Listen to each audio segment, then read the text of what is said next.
في جزء كبير وقطاع كبير عايز يسمع انا اسف عشان انا فشلت، انا ما اسمعها لكش، مش هسمعها لك.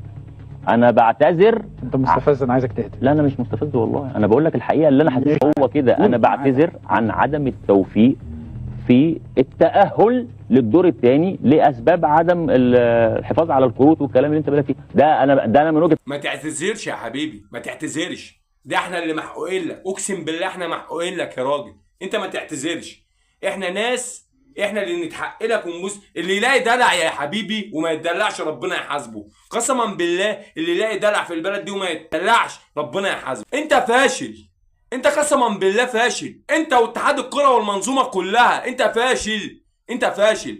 انت بتضحك على قولنا انا مش هعتذر. تعتذر ايه؟ انت فاشل.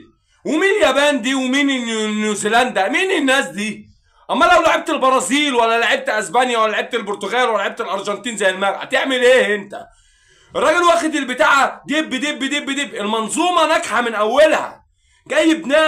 جايب ناس من غير بقى هندفع لابننا عشان يعدي وهنديله بتاع الاكاديميه 10000 جنيه و20000 جنيه عشان يلعب في الاكاديميه. من غير الكلام ده كله، ناس بدأها صح، ناس كانت معانا بدأوها صح. وهقول لك حاجه وازيدك من شعر بيت، المنتخب الكبير بتاعنا هيبقى زيه زي المنتخب الصغير بالظبط، وكلها شهر واحد وهتخش على بطولة افريقيا. قسما بالله لا تعمل زيهم بالظبط، عشان المنظومة كلها بايظة، مبنية على قش.